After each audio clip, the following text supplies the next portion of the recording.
Hi, my name is Nicole Green, and several members of the traceability team and I are going to be sharing some perspectives on the traceability certification program. Thank you so much for joining us today, and we hope you learn more about the program, and we'll see you in the Q&A section. Welcome again to the Traceability Certification Educational Module. Today, we are going to hear several different perspectives on the audit program to help you understand how the program is designed to fit each member, whether you collect, perform filtration, or are vertically integrated. We will also hear from an auditor about how they determine what is audited and how much time different kinds of audits take. Some topics may be repeated a little bit, but it will each be from a different perspective. So, why is traceability certification important? Prior to the founding of the association in 2006, misbranding and mislabeling were common practices in the industry. The traceability certification program was created to help put a stop to this practice and to work toward harmonization within the industry to provide transparent records and product that is fit for its intended use. Serum is used in a wide range of applications, from mammalian cell culture to vaccine production to cell and gene therapy. Animal serum is an important part of these processes and continues to play an integral role in the development of life-changing medication for a wide variety of ailments. Researchers need to know the materials used in this process are safe and trustworthy. The audit process can be divided into 3 steps: preparation, during the audit, and post-audit. I'm going to show you right where the instructions can be found on the website. So in the traceability certification section, you can scroll down, and here are the documents you will need. So this is traceability audit preparation. And the first step is to notify the ISIA. The best way to do that is by email. Then they will send you a waiver to sign. And once this is in place, the process can move forward. Next, the scope of the audit needs to be determined. There are guidelines for this in the policy, but it also involves a conversation with the ISIA operations manager or CEO. I'm going to cover some of these specifically because we get several questions about these. So in this section, it states that companies with multiple global manufacturing facilities or with common ownership are included in a single audit. The audit will include sites or companies that produce the largest annual volume of bovine materials, plus any site which produces 20% or more of the annual volume of bovine material plus 1. Facilities using the serum products as raw material but not selling them are not included in the scope. The next section states that a company can be certified only if all aspects of the company's animal-derived serum and plasma businesses are audited and are deemed compliant. This includes all serum by country of collection, species, age, and treatment, but BSA is optional. This last slide talks about distribution facilities. So for companies with distribution facilities attached to their manufacturing facilities, the auditor will audit those distribution facilities that handled more than 20% of the materials as previously described above. And in the case where there are several such facilities, the auditor will randomly select 10% of the other sites with a minimum of 1 that is subject to the audit.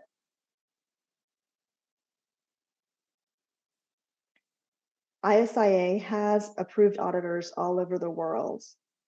These auditors have been trained on the details of the audit process. The auditor used must be approved by ISIA.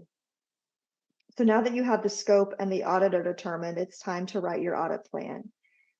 There is a copy of the mock audit plan on the website. So once you have your draft and your audit plan, submit it to the auditor and the ISAA for approval. Your plan must be received, approval of the plan must be received before beginning the audit. And only when all these steps have been completed can you proceed to the audit itself. But the absolute best way to prepare for the audit is study the checklist. The checklist will tell you what the auditor will look for and on all the paperwork and the labels specifically.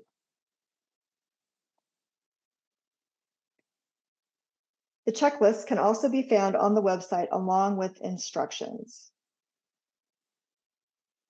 So I'm going to show you where that is found on here. So as mentioned previously, the checklist covers what at a minimum is required on items such as packing lists and labels. One of the most important aspects of this is origin, which ISIA calls country of collection. This is where the animal was slaughtered, or in the case of donor animals, where the blood was collected. So here is the traceability audit checklist.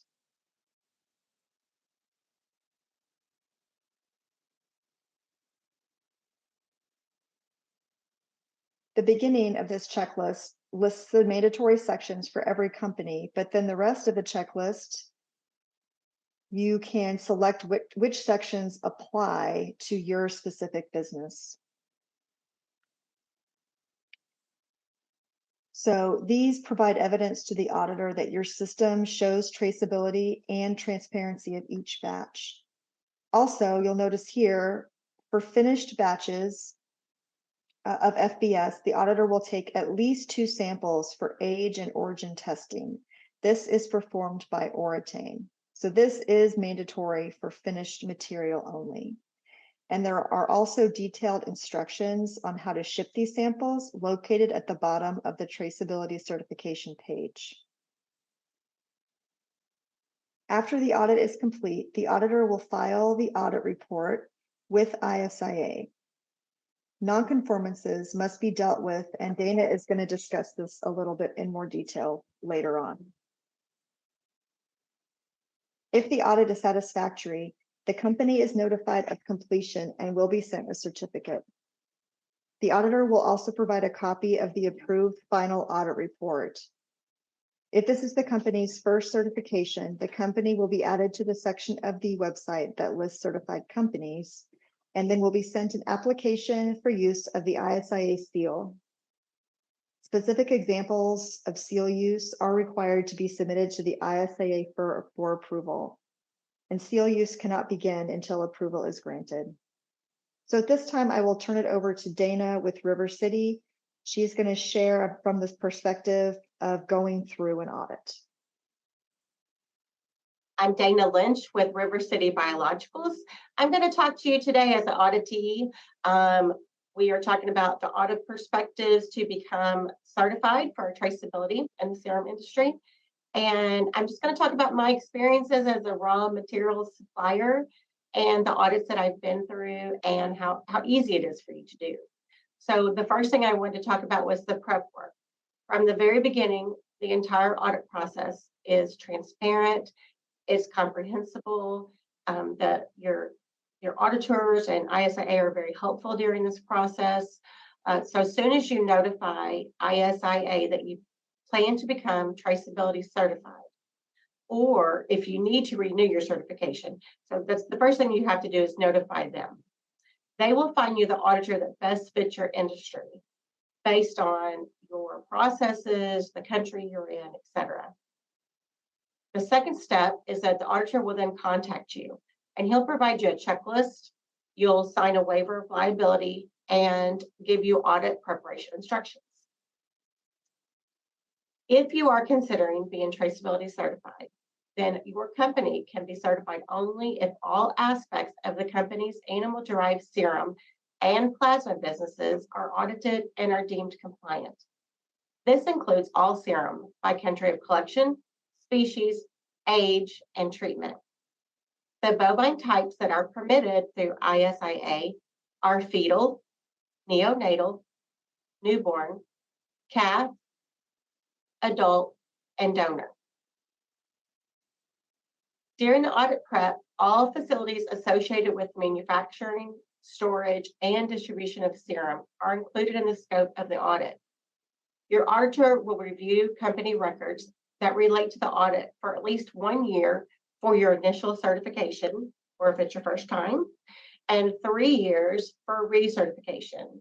You should do this ahead of time as well. So the best tip that I could give you when I've been through 2 of these audits so far, and the best thing that I can tell you is to have your company records ready. They give you a list. You will be familiar with them as well, but practice them, know them, go through them again, and you'll have all the records available for them. Again, it's 1 year for your initial certification and 3 years for recertification. You will receive a checklist. This checklist from your assigned auditor is essential. It is extremely helpful. You'll go by the check step by step. So know the checklist, have the material readily available to save you and your auditor time and money. Again, the first time I did this audit, I was not as familiar with what to expect, of course, because it was my initial time. And some of the things I didn't have readily available.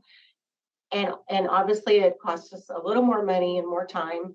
So have your checklist, go through it step by step, have your material right there in the same order, and it'll really be a breeze for you and your auditor as well. Now I'm going to talk about during the audit. My previous audit was virtual due to COVID-19. The auditor and I shared a OneDrive file, which I found extremely helpful. There was a list of documents that he or she will request from you, company information, procedures, production records, flow charts, and we shared this OneDrive file. I could easily upload all of my documents there. We shared them. I could keep records of it, what I had shared with he or she, and again, it was super, super handy to do that. I already talked about the checklist that you'll follow with your auditor and provide the documents. Again, that checklist is step by step. The next thing that happens during the audit is the auditor will review your processes from the blood collection itself all the way to transporting of your final raw serum product. So you will want to have all those documents readily available as well. We are a raw material supplier here at River City Biologicals. And so that was done from the arbiter again to where we would send the product to the sterile filtration center.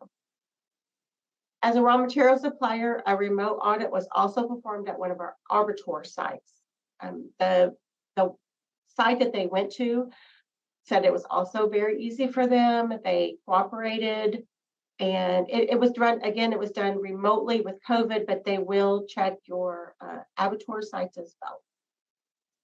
The checklist and I just wanted to note this, the checklist and your company's quality management systems are likely very similar.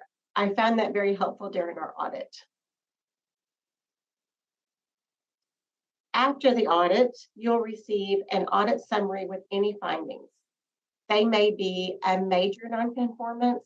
This is a serious deficiency that could adversely affect the quality or cause doubts and traceability of your product. These are required to be corrected to meet the established requirements of the traceability policy. The second finding is a minor nonconformance. This is a temporary or isolated incident or a failure to comply with internal regulatory procedures, specifications, or requirements related to quality or established traceability requirements. A plan for these actions to be taken to satisfy these deficiencies with target dates must be submitted prior to certification. The action plan will be approved by ISIA prior to you receiving your certification, but they do give you plenty of time and again are very helpful along the way in fixing these nonconformances. The third finding could just be simply an opportunity for improvement. These you do not have to respond to with an action plan. It is mostly suggestions from an auditor that he or she may have discovered core practices or may have a suggestion on things you need to improve on. Again, you do not have to do an action plan or response for an opportunity for improvement. So that's the 3 findings that your audit summary will have, either major nonconformance, minor nonconformance, or just an opportunity. I talked earlier about paying your auditor. This is, again, the more you are prepared, the less work your auditor has to do. So it's just basic economics. Your bill will be a little less. So if you take your step list, have your documents in order, and you'll be glad you did when you receive your invoice for sure. You will receive your certificate. It's valid for 3 years. And then you are now able to use the ISIA seal. But don't forget to follow the guidelines. There are guidelines in using the ISIA seal. The guidelines can be found on our ISIA website.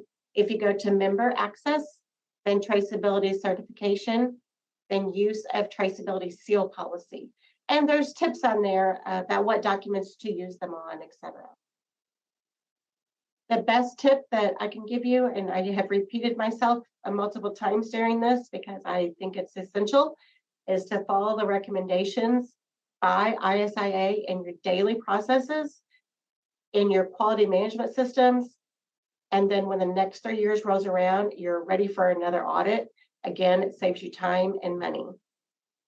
Congratulations. I hope I talked you through the audit process as an auditee, and welcome to the club. I hope that you become traceability certified. And now I'm going to turn the presentation over to Andres Monroy. He is going to speak to you today as a new member of ISIA Traceability Certified Group. Andres? Thank you, Dana. So welcome to our presentation on the crucial role of traceability in the serum industry. My name is Andres Monroy with Ambiosira. So we are the new member of the association, and we are currently applying for the traceability certification. So you will ask yourself why you are pursuing traceability certification. So the safety of our patients is one of the building blocks in our business strategy. And even though we are an initial step in the supply chain, we firmly believe that the main goal of any person or organization in its industry should be the safety of the end users. Ultimately, they are the ones that are going to pay the consequences of gaps in the system. Another building block of our business strategy is to leverage technology. So with the new technologies and we are using to collect some data and traceability, it will help us build trust with our suppliers, our customers, and the regulators. It will also put our company in a position to collect this traceability data that will give us a very rapid response in case there is a gap in the system. And it's also proven that in the long term, focusing in preventive measures instead of reactive measures is less expensive in the long run, as I mentioned before. Obviously, it's going to help any organization to build a good reputation in the industry. There is multiple best benefits of traceability, so I listed some there, and obviously it's going to help us ensure quality and safety. Traceability ensures product integrity by identifying the source of any potential contamination or quality issues. In case of product recalls, traceability is what is going to allow you to have a rapid response and targeted action, minimizing the impact on the consumers, and also minimizing any risk to the company's reputation. In terms of regulatory compliance, so as we know, there's many regulatory bodies in all countries, and implementing a traceability system is going to ensure compliance with these regulations, which is going to help you avoiding any legal issues and penalties. In terms of this supply chain transparency, traceability fosters transparency in the supply chain by providing stakeholders with access to accurate information on the serum journey. This transparency also builds trust amongst consumers and partners, and it enhances the industry reputation that at the end of the day, that's what we are trying to achieve as a group. It's also going to help you support any sustainability efforts that your organization is trying to accomplish, because you will be able to track any environmental impact on your operations. And also it's going to help you find out any unethical sourcing practices that you can verify through the traceability system. So it will ensure that the raw materials are responsible and ethically obtained. It will definitely, as a company, has helped us improving our efficiencies. It definitely has streamlined our production process, and it has helped us reduce waste, and more than all, it helps us optimize inventory management. And when you can have a real-time tracking, it will obviously help you identify any bottlenecks, which is going to enable you to have prompt actions to achieve overall efficiency of your process. As I mentioned before, it can give you it can help you gaining competitive advantage, because you can use traceability as your unique selling point, and you can differentiate your company from other competitors. And in this DNA, you know, consumers value a lot transparency and traceability, which it helps you use it as a marketing tool. And as I mentioned all over this presentation, for us, is all about trust of our customers and end users. So if you can have a good traceability system, it's going to enhance the safety of your product, which is going to help the customers feel safer, you having a reliable product and a high quality.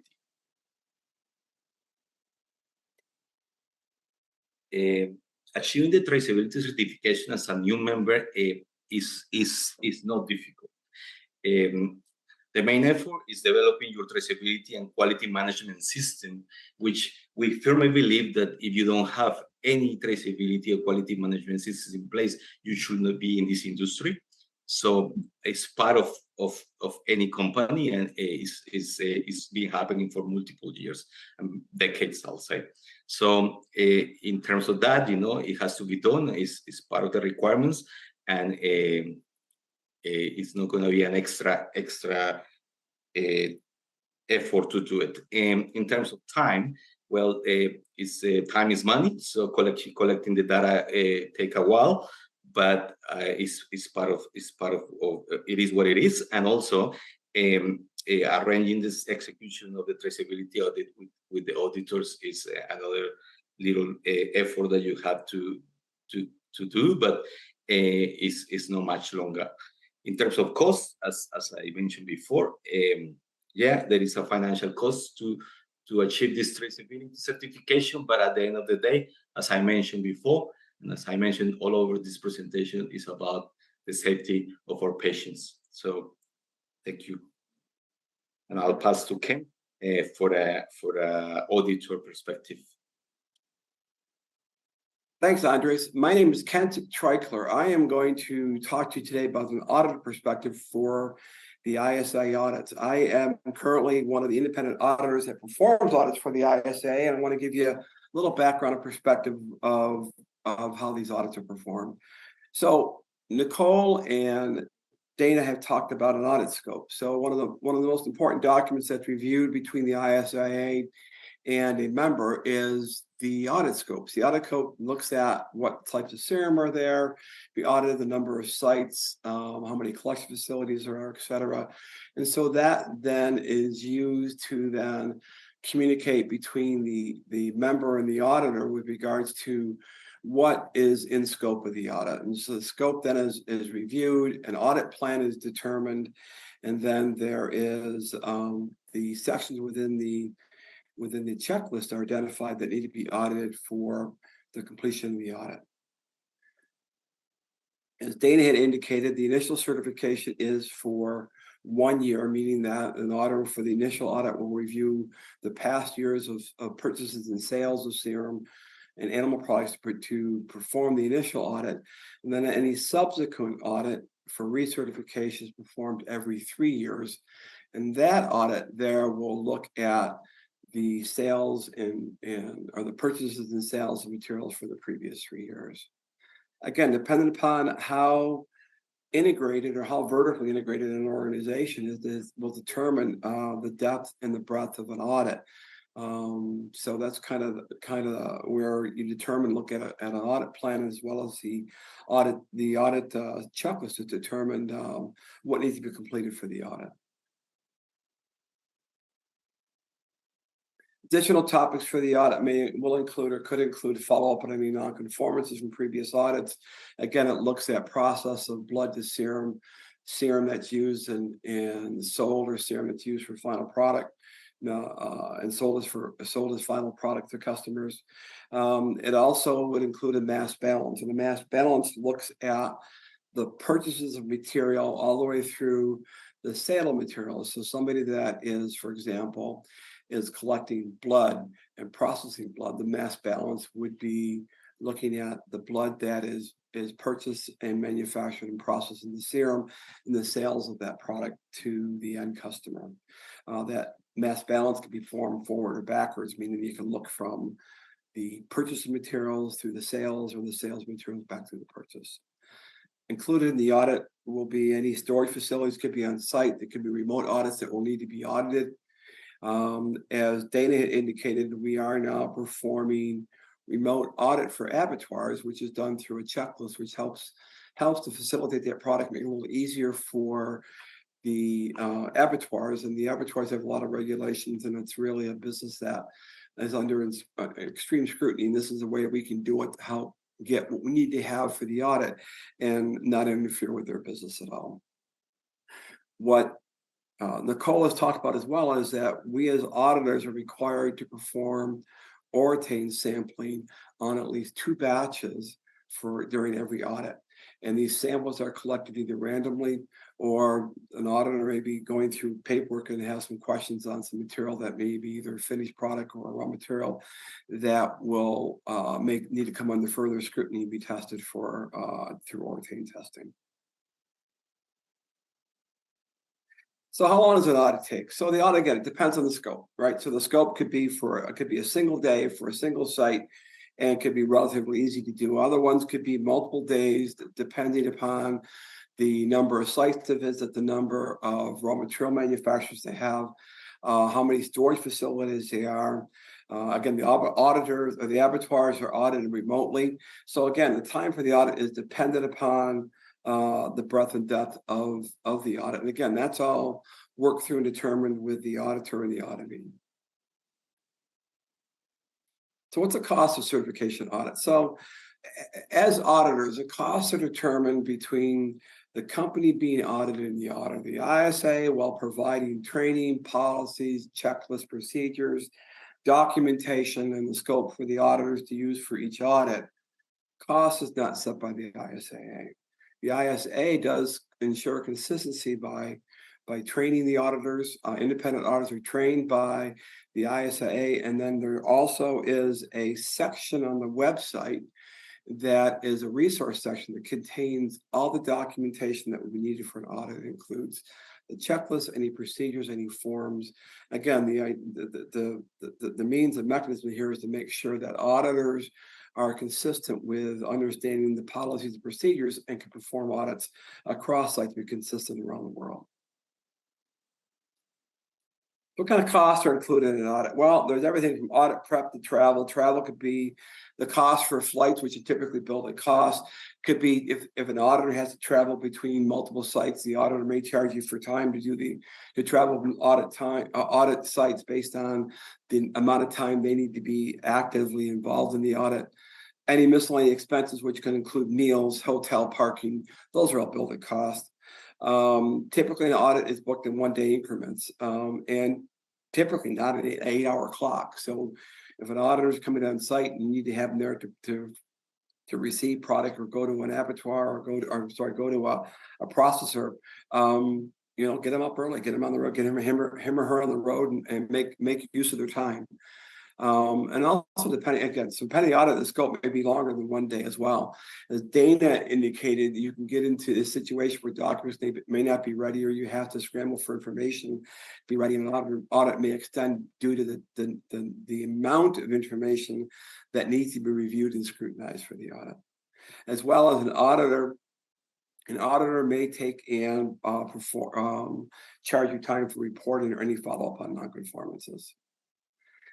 All right, my next slide is just an example of cost. So this is just to give you an idea of cost and the difference between an on-site and a remote audit. So the cost here for an on-site remote is for a simple organization that is either collecting blood and finishing into raw for sale, or they're purchasing raw material, finish it into finished goods for sale. So a typical easy audit from a very, very simple audit from a site of where you've got materials, the paperwork is all on site. You have all of your sales information is available, and you have on-site storage, etc. It could be a simple 1 day audit. So typically, the cost would be for an audit would be a full day. Audit paperwork for prep and for reporting can be charged, and could be half an hour, half a day. It could be, again, depends upon the auditor.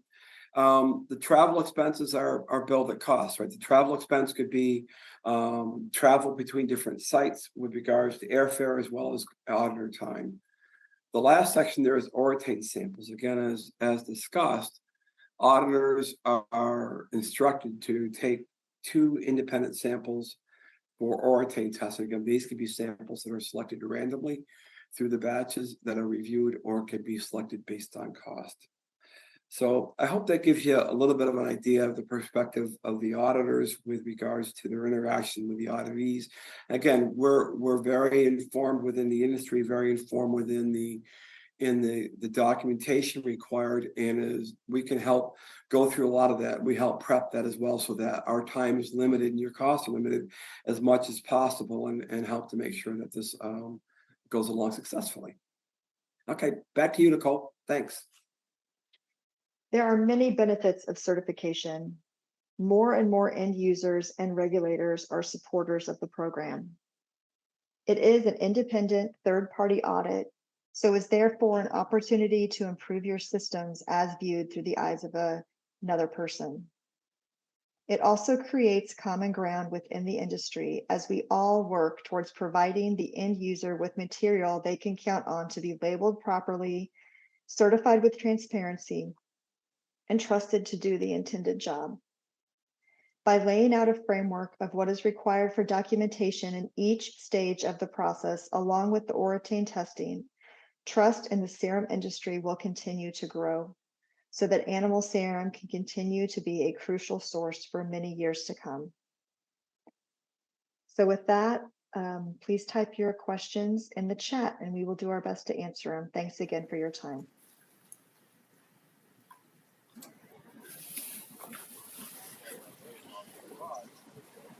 Thank you, everybody, for being here. I really appreciate it. As you were thinking of your questions, I did want to just kind of let you guys know that the traceability team has been working on or talking through options for raw material to also be tested during the audit. So that's something that we've been discussing. And one other point I wanted to clarify is that the remote audit is for recertifications only. New audits have to be performed in person. So, maybe just to add one more point, Nicole. Sure. When you look at the Oratane testing, if you're in the US, Oratane now has a testing lab in the US that has been validated. And so depending where you are in the world, the cost of moving material there can be significantly lower than what was shown in the graphic. Good point. Other than that, we seem to have baffled everybody.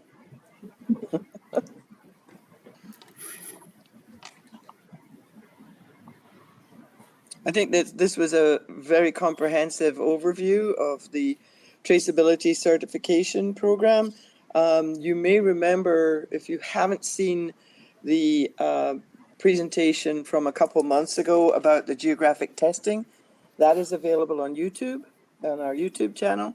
And so that might be something that as a follow-up, you might want to take a look at that, because I think the two of them together provide a very strong case for the fact that we can identify exactly where something's from most geographies that are of any importance. So you might want to go look at that one.